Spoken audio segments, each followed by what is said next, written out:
Hello, जय हिंद, नमस्कार मेरे प्यारे class 12th humanity students. I hope आप सभी लोग बहुत ही शानदार और ज़बरदस्त होंगे। तो दोस्तों, finally after a very long wait, the final chapter of mind map series is here. That is chapter number 12th, और इसका नाम है framing of the constitution, the beginning of a new era. हमने पिछले चैप्टर में भारत की आज़ादी के आंदोलन के बारे में बहुत ग्रेट डिटेल में चर्चा कर ली थी, और हमने देखा था कि किस प्रकार से एक लंबे स्ट्रगल के बाद 15 अगस्त 1947 को भारत आज़ाद हो गया था, और ब्रिटिश कंट्रोल से हम लोग फ्री हो चुके थे। ब्रिटिश जो व्यवस्था थी उससे हम पूरी तरीके से आज़ाद हो चुके थे एक तरीके से। और अब समय था कि एक आज़ाद भारत के लिए एक नया फ्यूचर लिखना, एक नई शुरुआत करना, एक नई व्यवस्था बनाना, जिसके बारे में हमने इतने सालों से सपना देखा था। ये कार्य सौंपा गया हमारी कॉन्स्टिट्यूएंट असेंबली को। उनको बोला गया कि आप एक डॉक्यूमेंट बनाइए जिसमें भारत के सरकार से लेकर हर एक नियम कानून, लोगों के राइट से लेकर उनके हक से लेकर हर एक चीज को आउटलाइन किया जाए, और उसमें हमें बताया जाए कि आखिर एक आजाद भारत के अंदर हम किस प्रकार की व्यवस्थाओं को स्थापित करना चाहते हैं। अब इस चैप्टर के अंदर हम यही सब समझने की कोशिश करेंगे कि आखिर किस प्रकार से भारत के संविधान को बनाया गया, आखिर वो संविधान बनाने वाले कौन से लोग थे, उनके मन में आखिर क्या बातें चल रही थी, और क्या संविधान एक ही तरीके से बन गया या उसमें भी कई सारी चर्चाएं हुई, कई सारे डिबेट्स और डिस्कशंस हुए, और क्या सिर्फ एक ही ग्रुप ऑफ व्यक्ति या एक ही पार्टी के हिसाब से संविधान बना, या अलग अलग लोगों ने अपनी विचारधारा उसमें दी है।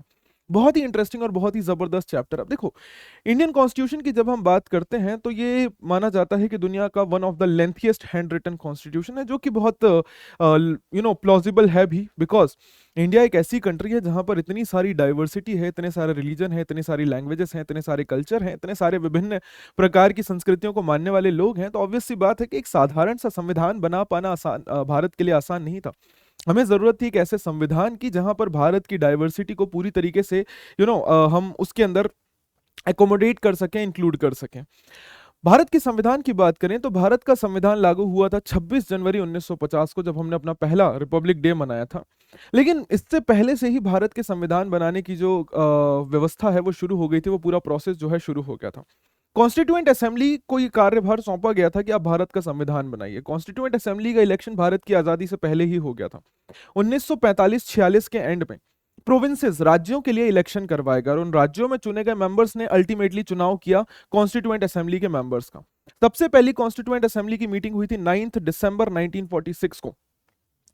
11 सेशंस हुए टोटल कॉन्स्टिट्यूएंट असेंबली के, जो 165 दिनों तक लगभग चले, मतलब over the period of time.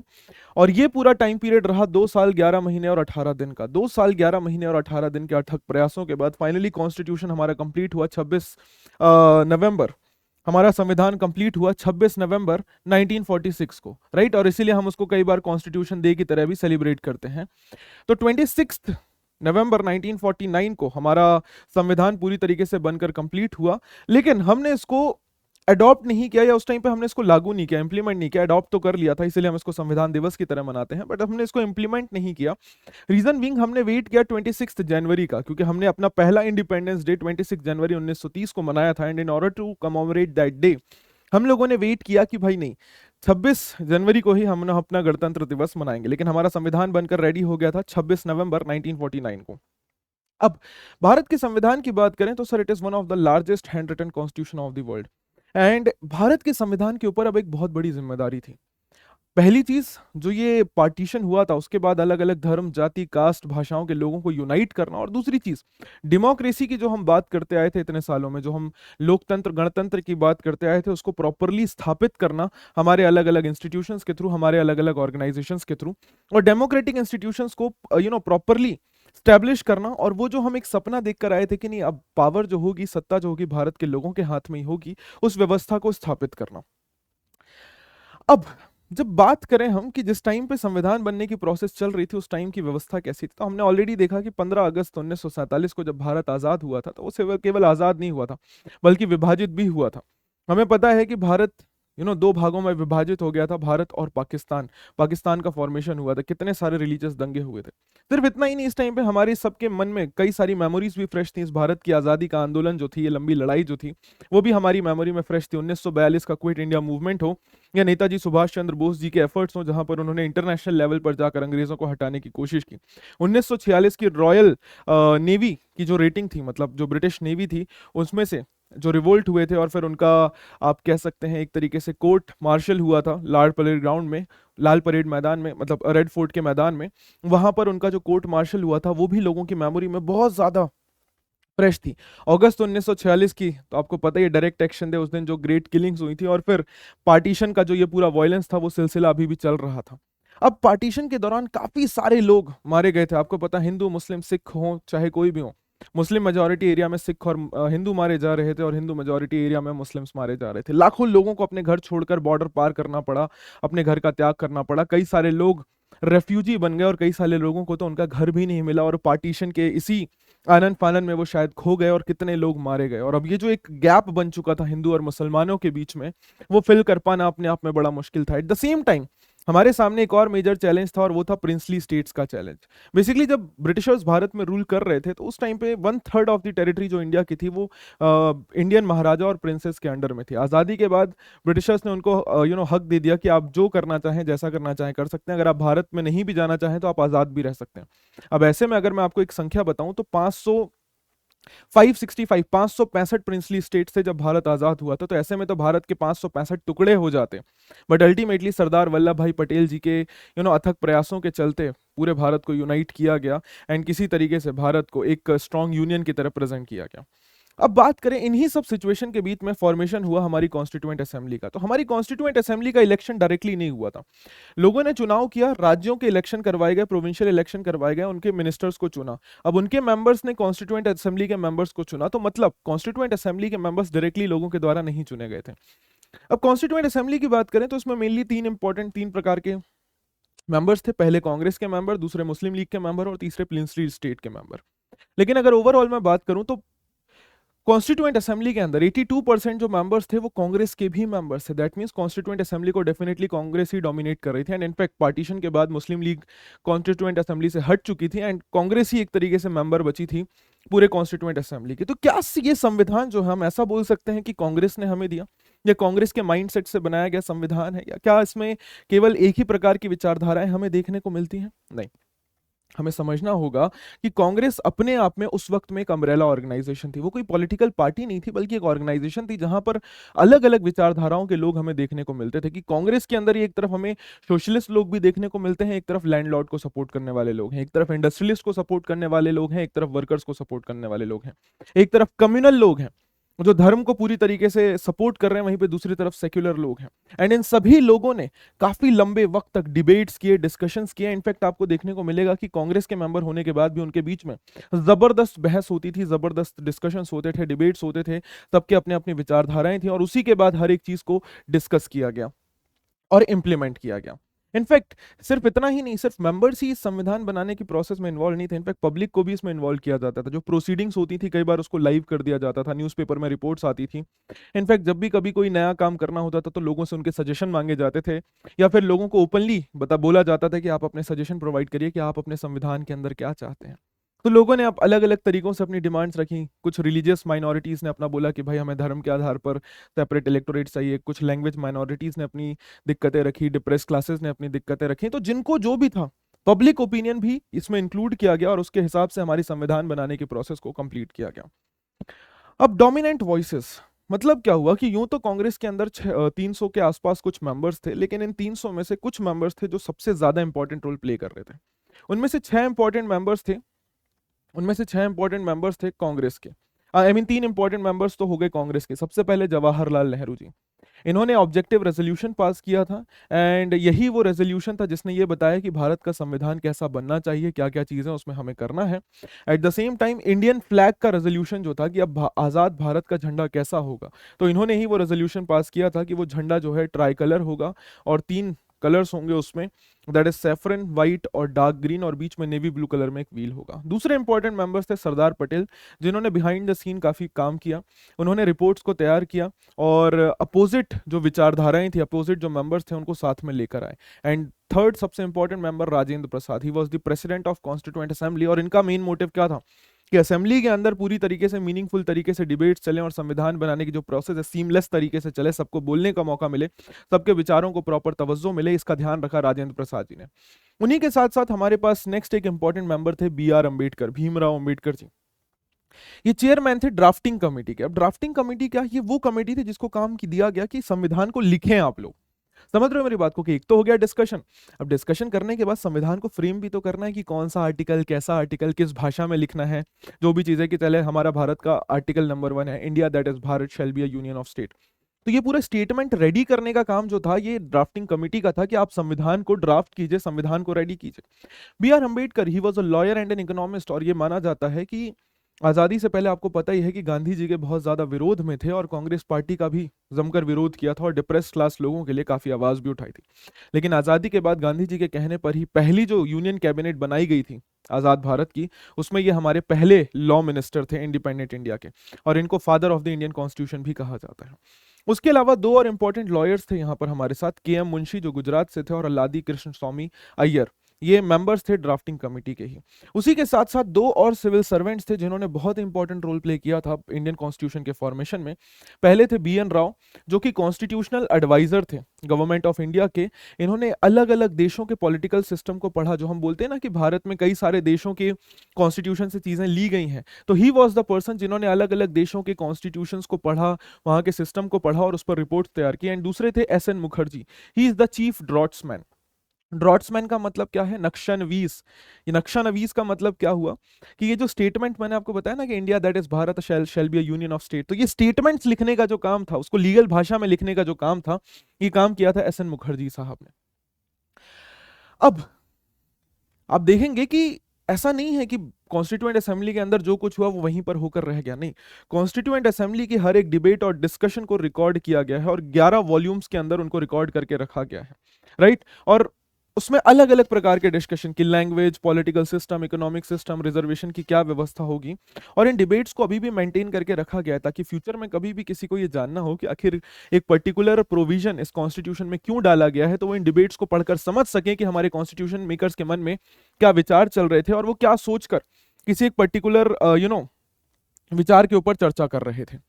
The vision of the constitution. अब बात करते हैं कि संविधान बनाने से पहले एक आइडिया भी तो होना चाहिए कि हम हमारे संविधान में आखिर चाहते क्या हैं।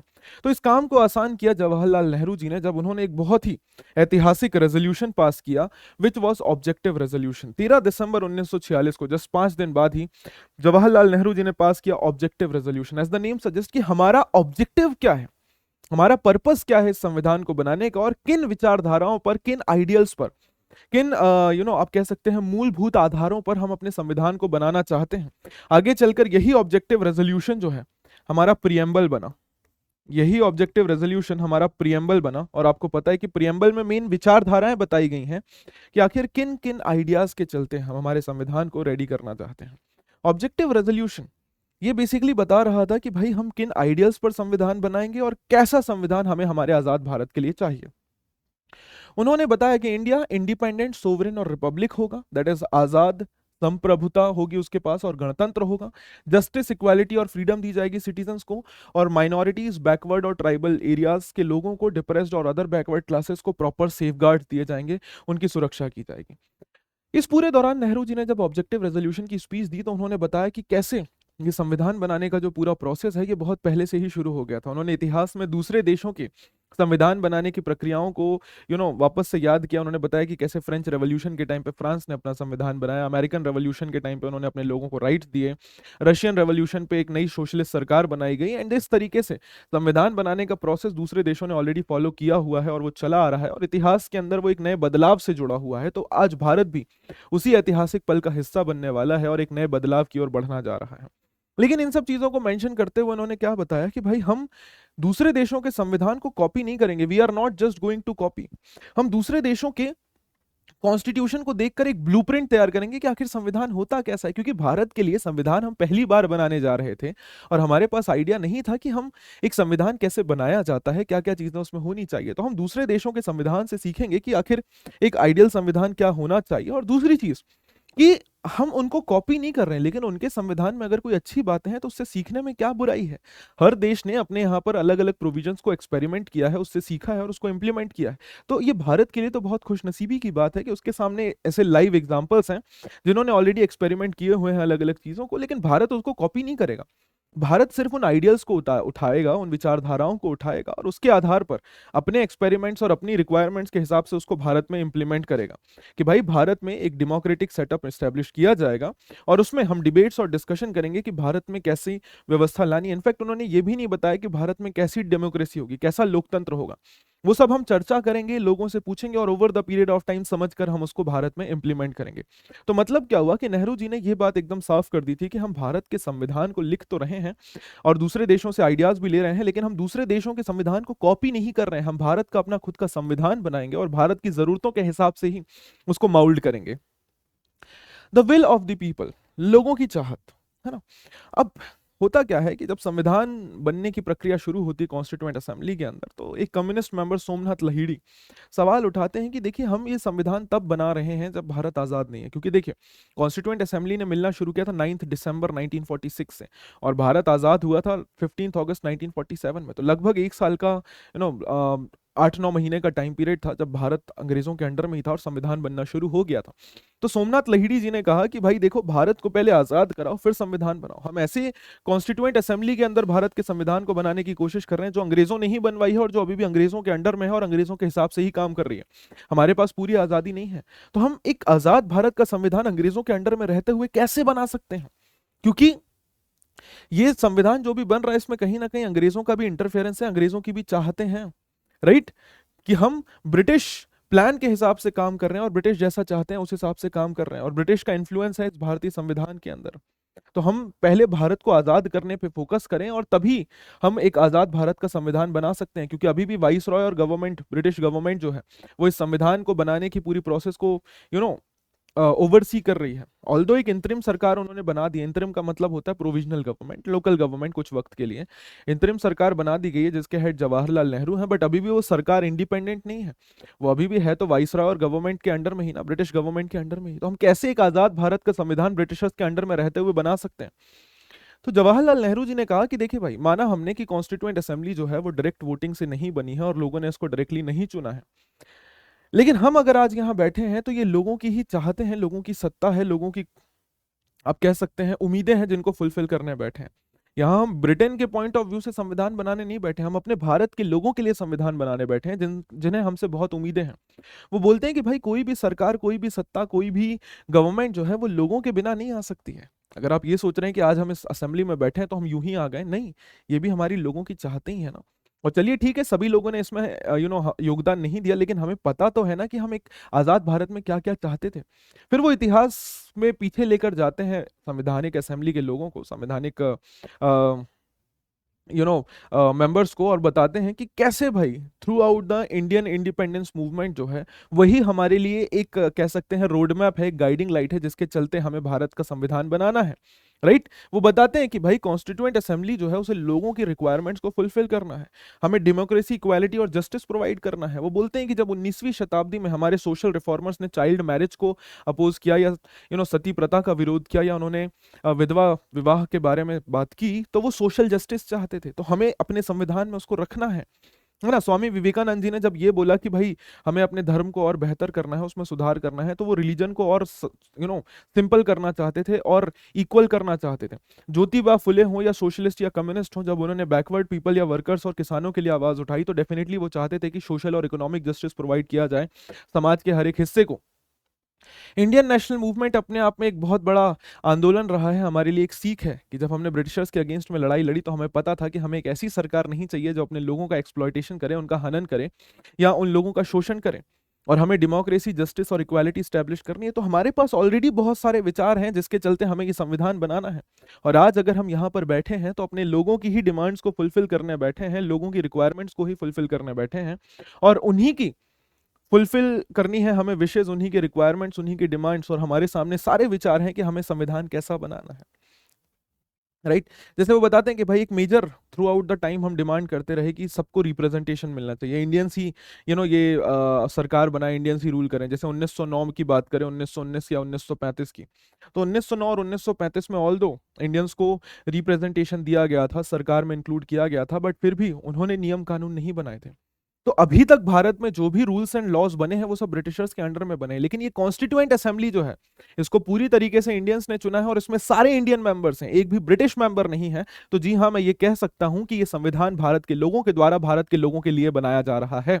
तो हम यहां पर इस बात के लेकर बिल्कुल भी नहीं डरें कि भाई ये ब्रिटिशर्स का एक आप कह सकते हैं प्लान है कि वो हमारे भारत के ऊपर अभी भी कब्जा रखना चाहते हैं, क्योंकि इससे पहले जितनी भी सरकारें बनी, जितने भी इलेक्शंस हुए, जितने भी नियम कानून बने, वो हमने ब्रिटिशर्स के साथ रहते हुए बनाए हैं, ब्रिटिशर्स के कहने पर बनाए।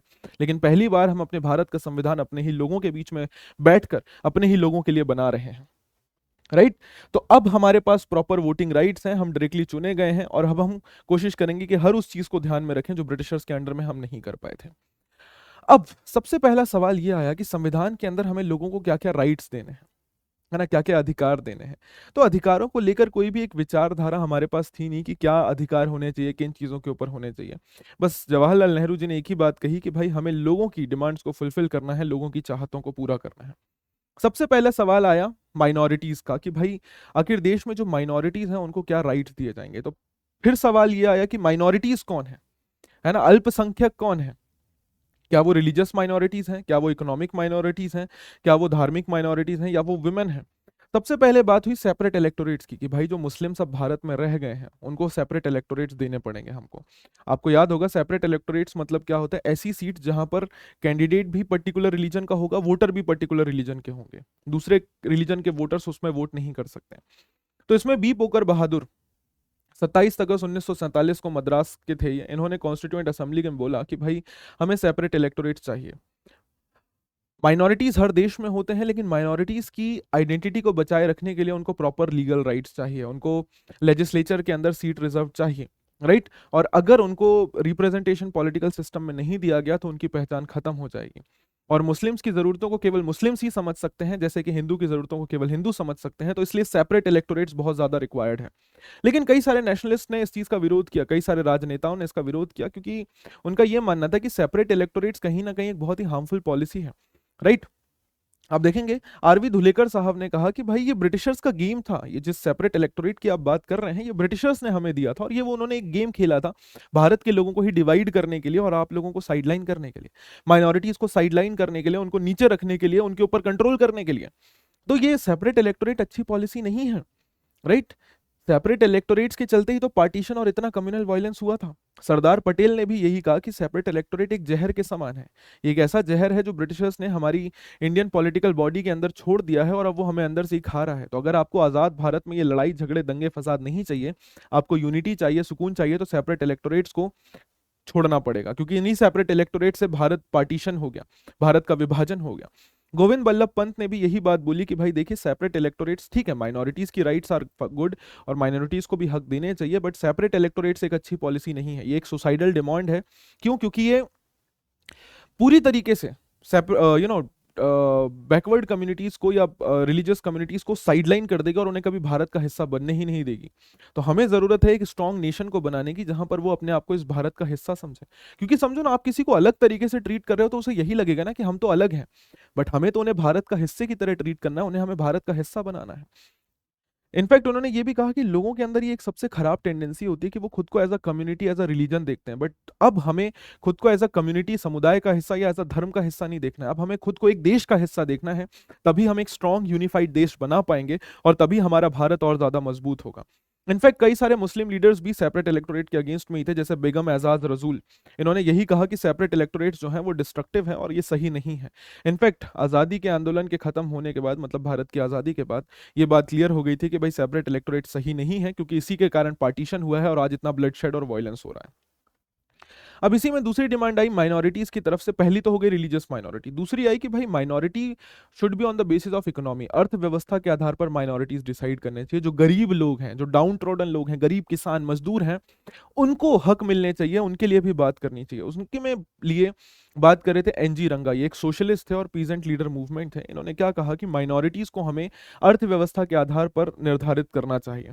उन्होंने क्या कहा कि भाई आपने भले ही कितने ही राइट्स क्यों ना दे दिए हो, कितने ही कॉन्स्टिट्यूशनल लीगल राइट्स क्यों ना दे दिए हो, बट गरीब लोगों के लिए उसका क्या मतलब है। उनको क्या मतलब है right to freedom of association से, उनको क्या मतलब है right to freedom of speech से, उनको क्या मतलब है राइट टू फ्रीडम ऑफ मतलब आप कह सकते हैं एसोसिएशन से।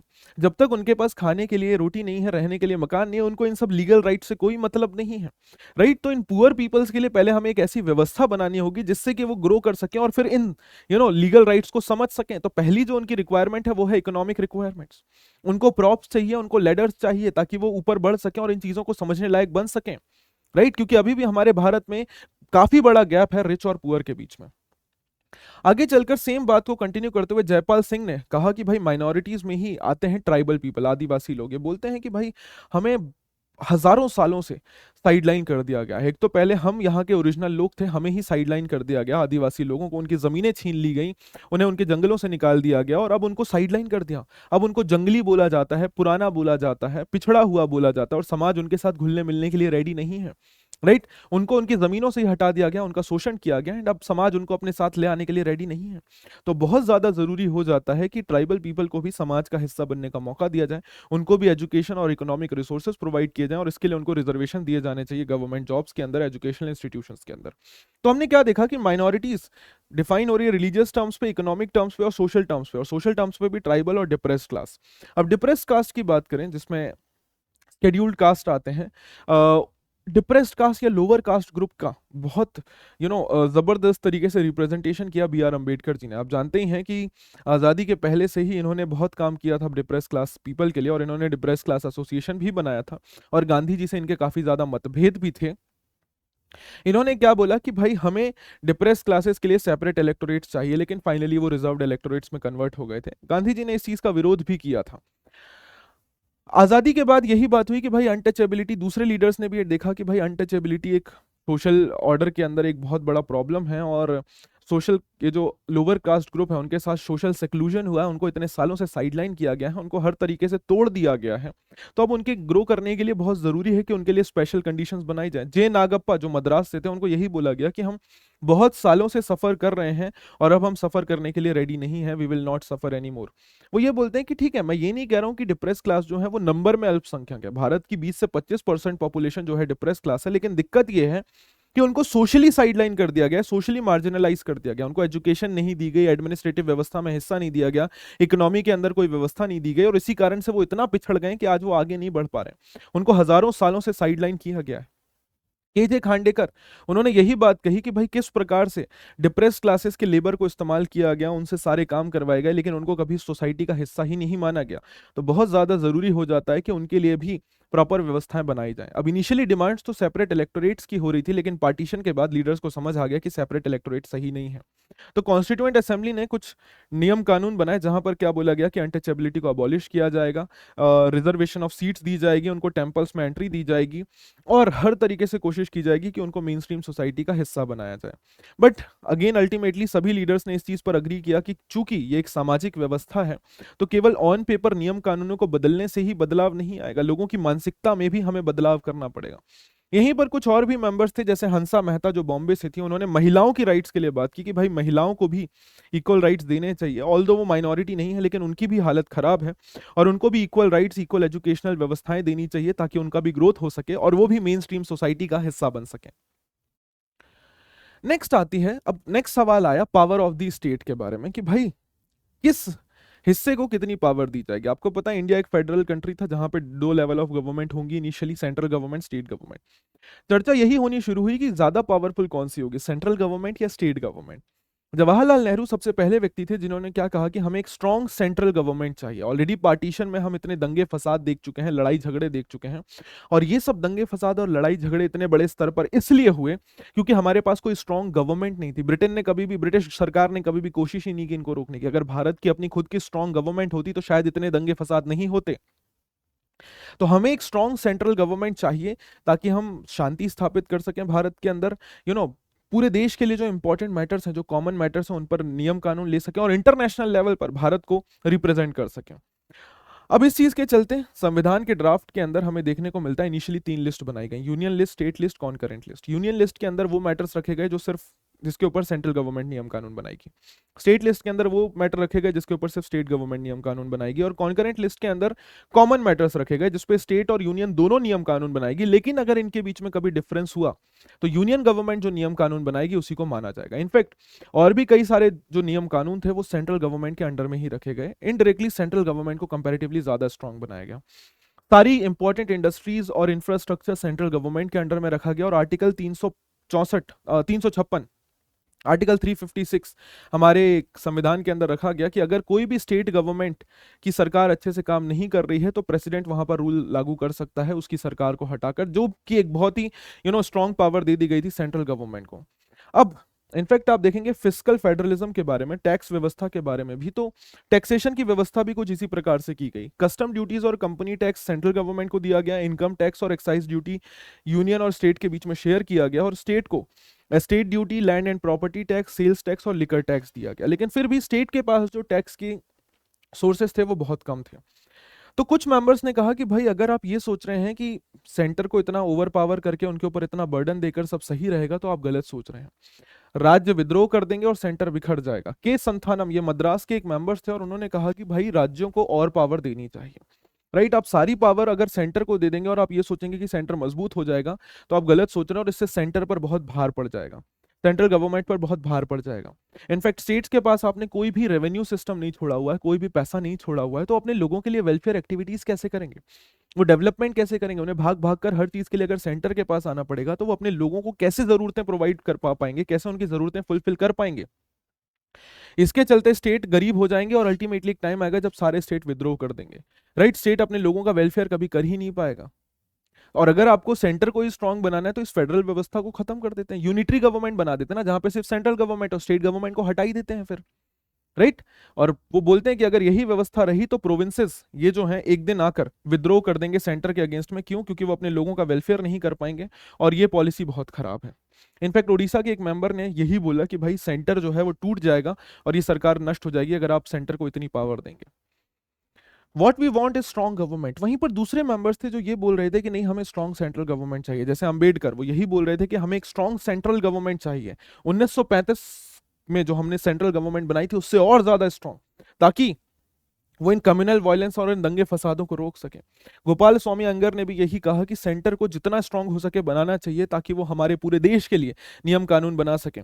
बालकृष्ण शर्मा जी ने भी यही कहा कि एक स्ट्रांग सेंटर होगा तभी एक एडमिनिस्ट्रेटिव व्यवस्था होगी, एक कंट्री का वेलबींग हो पाएगा पूरे तरीके से, नेचुरल रिसोर्सेज का इस्तेमाल हो पाएगा पूरे देश के भलाई के लिए, और कभी भी कोई एक्सटर्नल अटैक होगा तो उससे भी देश को बचाने के लिए एक स्ट्रांग गवर्नमेंट चाहिए, वही पूरे देश की सुरक्षा कर पाएगी।